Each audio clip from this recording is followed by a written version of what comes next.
What's going on, y'all? Y'all know who it is. You know what it is, man. It's your boy Big Jew, and I'm back with it. Here with another episode of Big Jew Sports Talk, man. Where sports discussion becomes sports debates and so on and so on, man. Where we discuss the good, the bad, and the ugly. Everything and anything in the sports world, I touch on this platform, man.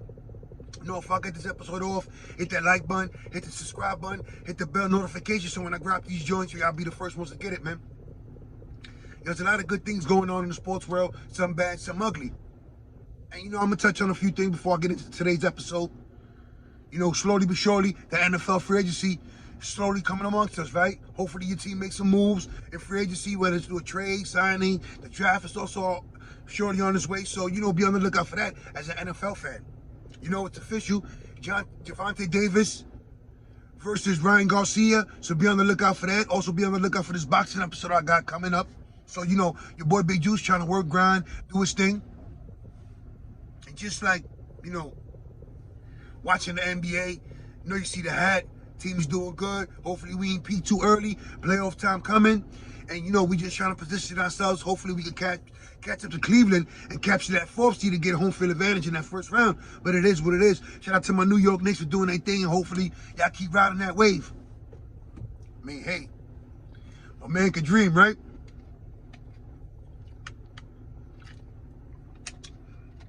As far as, you know, Major League Baseball, right now it's spring training, and everybody's working out the kinks as far as the pitch clock, as far as the pitchers and the hitters have to step into the batter's box, and before they get penalized with a strike, and it's 20 seconds to throw a pitch, and 30 if it's a man on base, or something like that, you know. So it's an adjustment period for both the pitchers and the hitters, but it's also good for the game of baseball. And on a future episode, I'll get into that as, you know, we'll get into that. But right now, you know, it's a lot of things that I've been watching, paying close attention, just seeing what's transpiring with this young man. And I'm not even going to beat around the bush. Like, we all want to know, what is John Moran thinking, right? I mean, where do I start? You're living out a dream that many of us will never fulfill. Here you are on the biggest stage with a platform, with millions of fans, young fans admiring you, looking up to you, want to emulate you on the basketball court. Because this is what you're known for being an NBA superstar, on the brink of being one of the faces, if not the face of the NBA, right? But this episode isn't about John Moran's play on the court. It's what's going on off the court. Who's around him? His surroundings. The group of people you keep. It's like they tell you, like there was a saying I had, you know, they would say when I was younger. Tell me who you hang with and I tell you what you are.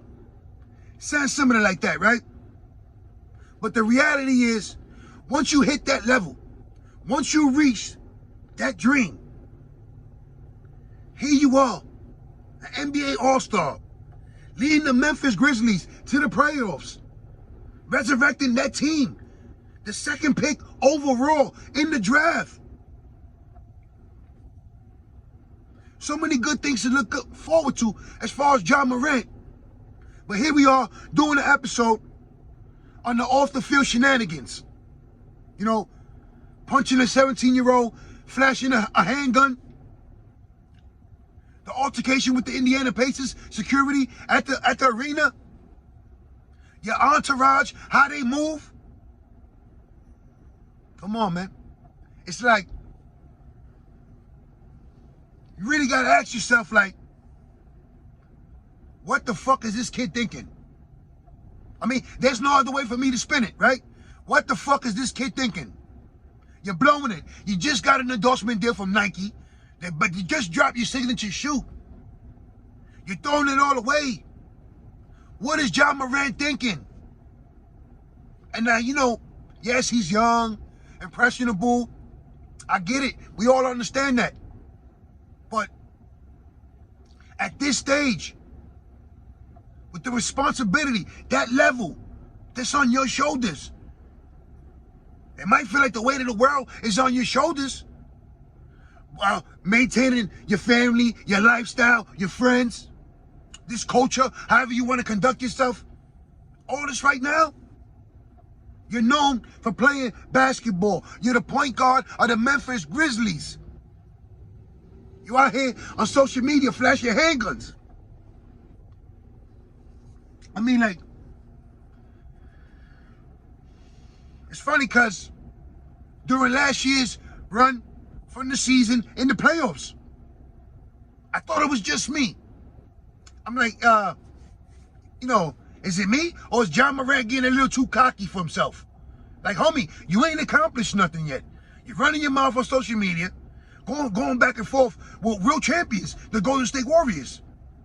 Yes, you had a remarkable season, you and your Memphis Grizzly teammates. But all of a sudden, you had a big bad whoops. You the next bad boy to the NBA? I mean, you got to win something. What are you proving right now? Besides, ignorance is a bliss. Like, homie, like, what about his father, right? Morant. I see you at the games. And, Shannon and Skip, they went at it, discussing everything that's going on surrounding John Moran. At one point that was made, and it stuck to me. And it's also a point that I make with my sons.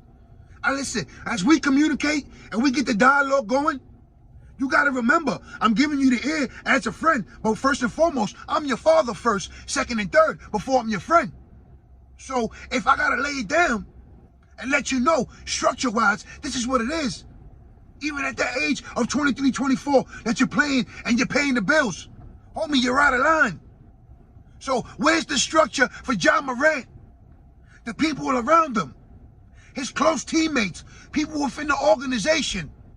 You got to be worried of the behavior. You see the pattern developing with this young man. When does somebody intervene? When does somebody step in and be like, listen, homie, you're blowing it. You're playing yourself. What the fuck is you doing? Is it a teammate? Is it a close friend? Is it a family member? Is this a higher up for the organization? Someone has to step in and let this young man know what's going on before he self-destructs. I mean, it's easy to get out the league. In a minute, you'll find yourself out the league. No matter the stature, no matter your status. It is what it is. Ask Carmelo. I seen an interview with Carmelo Anthony when he said in his younger days, his entourage, the NBA was steadily, they were investigating him. And they would let him know, listen, we know what you're doing.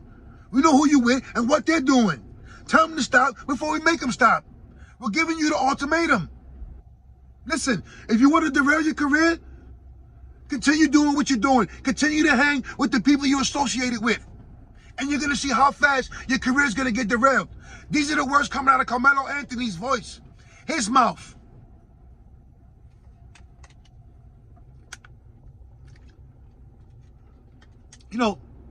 Flash your handguns on social media. Depending on what city you're in, that could possibly be a federal charge. Forget about a state or federal.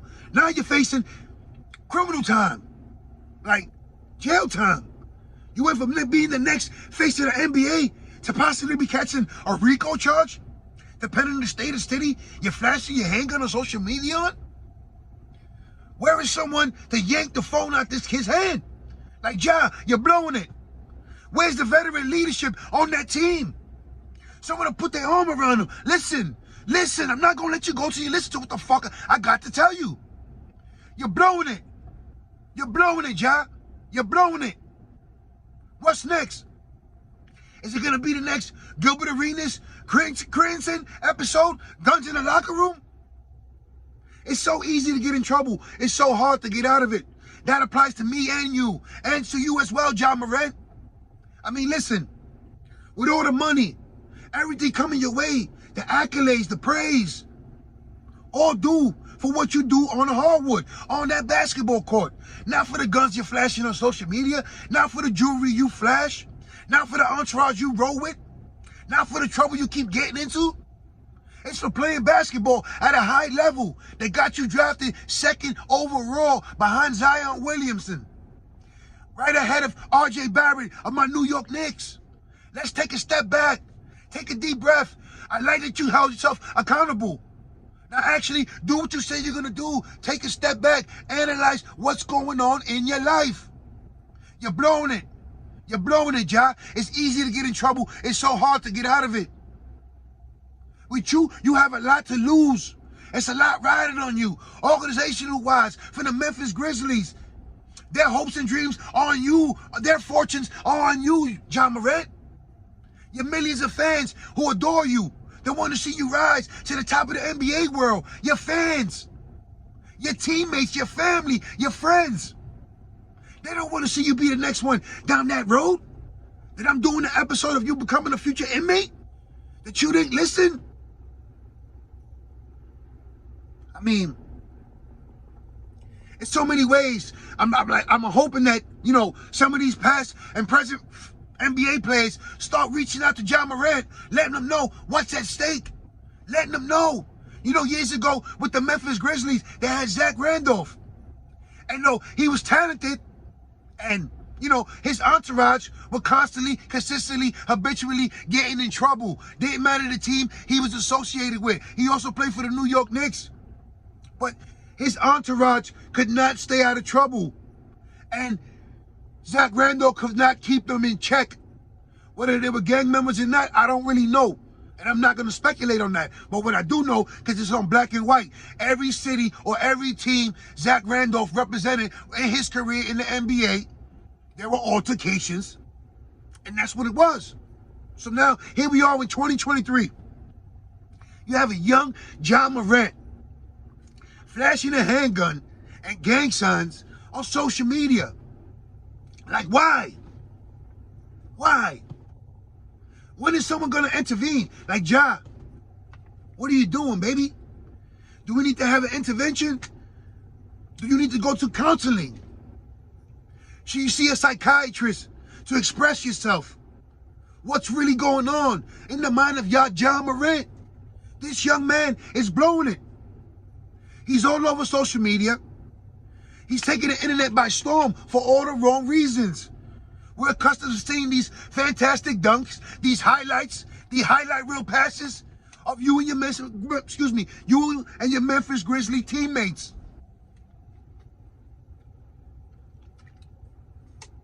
You know, of course, everyone is disappointed, and rightfully so. Yeah, you're in the cups of being one of the faces of the NBA. You, Tatum, Luka, Booker, don't blow it. You're right there on that superstardom. You just got your first signature shoe. I mean, you're an all-star. Your team, a playoff-bound team. High seeding, home field advantage, home court advantage, however y'all want to go in the NBA terms, right? Maybe for the first 2 rounds. A strong chance to represent the Western Conference in the NBA Finals. And here you are, social media, flashing guns, gang signs, getting into all type of bullshit. It's unnecessary, John Moran. So, you know, it's just like, I feel like not only are the Memphis Grizzlies, I'm not going to say letting them down, but you have a huge investment in this young man. So it's in your best interest to keep this kid on a straight line, on a straight, narrow line. Now, it's really up to John Moran to weed out who he needs to weed out in his clique, in his entourage, in that group. Make that group smaller. Understand everyone doesn't have your best interest at heart. Yes, they smile in your face, but they're ready to backstab you. And then some of the people running with you don't really care about you, John. It's what you could do for them. It's what you could give them. But it's up to you to realize that. You're being used as a pawn. Don't get sacrificed in this big game of life. Don't blow it. Don't be another irrelevant chess piece. Ja, you have the makings of being a superstar. The Memphis Grizzlies are on the cusp of being a perennial Western Conference powerhouse for years to come if they could keep that nucleus together. But it all starts with you. You're the engine that goes. You can't be on social media flashing guns, gang signs, getting all type of bullshit. You just can't. It's not a successful recipe. It's not. Ask any athlete. It doesn't matter the sport. It's not a winning formula. Please, somebody get to John Moran before he self-destructs. I mean, it is worrying. It's worrisome. Just looking at what he's doing, who he's with. You might come across the wrong individual who has something to prove, who doesn't care. And what's next? You're going to get breaking news? I'm not even going to wish that on no man, but we all know where we're going. I mean, there's examples of what to be and what not to be throughout the sports world, in any sport. I mean, come on. You know, this is what defines a smart man from a wise man. When you learn from your own mistakes. But the wiser you get is when you learn from yours and everyone else's mistakes, and you use it for your advantage. I mean, look at Aaron Hernandez, a young troubled kid. The world in the palm of his hands. Lucrative contract. On one of the greatest teams with the greatest quarterback. Playing in Super Bowls at a young age. Destined for greatness. And just because he couldn't leave his street ties and his close friends alone? Where is Aaron Hernandez today? Where is he? I'll wait. Where is Javarius Crittenson, who was in the incident with Gilbert Arenas when they had the guns drawn at each other's face in the locker room over a card game? Where is he? I'll wait. He's currently in a correctional facility, serving like 30 years. Don't let that be you, John Moran. Don't go down that road. Don't go down the straight path of some of these athletes who self-destructed, who didn't know how to conduct themselves, who didn't know how to say, no, I can't do it. Chill. You know what? Y'all really don't care about me. Y'all don't got my best interests at heart. I'm going to do what's best for me and my family. Don't be another statistic, John Moran. I mean, you know, it's like talking to my kid. It's like talking to my son. Learn from me, Ja. Learn from me. Don't be like me. Be better than me. Right now, you are the man. In your family, in your locker room. You're close to being the man in the NBA. Don't blow it, Ja. It's crazy. It's frustrating when you see everything developing with some of these young athletes. How they conduct their business. Who they conducting it with. Look at the young prospect from Georgia, right? With the NFL draft slowly approaching. You get 2 misdemeanor charges for street drag racing where someone died. It could have been even worse. He could have been possibly ended up dead or been the real reason of why the death occurred. But anyway, being cited for driving 40 miles over the speed limit, 85 and a 45. I mean, like this. Look at Henry Ruggs. Threw away his promising NFL career just like that. Wanted to be the next member of Fast and Furious. No pun intended. It's so easy to get in trouble, but it's so hard to get out of it. John Moran, please, wake up. Understand what's going on.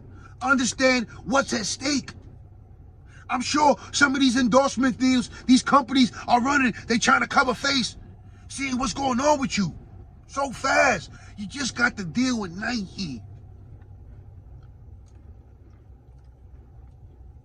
So, even though this doesn't have nothing really pertain as far as John Moran, how would Nike conduct their business? Seeing everything unfold as far as development, right? With John Moran. Would they sever ties, cut ties like they did with Kyrie Irving? Or was it too soon? Or would they stick by John Moran through thick and thin? I mean, we're going to find out. Either way, Ja, please, wake up, smarten up. His teammates, step up. The organization, step up. Dad, put your arm around him. Let him know, I'm here for you. You want to talk? Let's do it. But what you're doing right now, you're self-destructing. And the whole world is seeing you self-destruct. I mean, it is rough. Us as fathers, as men. You know, he's still a young kid. Yes, He amazes us on the hardwood, on the court, but he's still a young man, finding his way, finding his niche in this world, in society. And yes, he's a superstar, but that doesn't mean he's still human and deal with everything else on a daily basis like you and I do, right? It is what it is. But Ja, please, wake up, tighten up and shorten up your circle. Understand, you have a lot to lose. And it's all right to use other people as an example of what not to do moving forward in your career, in your life, in general. It is what it is, man. Wish you well, Ja. Before I go, all my family and friends, stay safe, stay sharp, stay blessed, stay alert, stay on point. All my family and friends in the pen. Some of y'all got paroled. A couple of y'all paroles coming up. Hopefully y'all get y'all day in the sun. I'm out of here, man. One.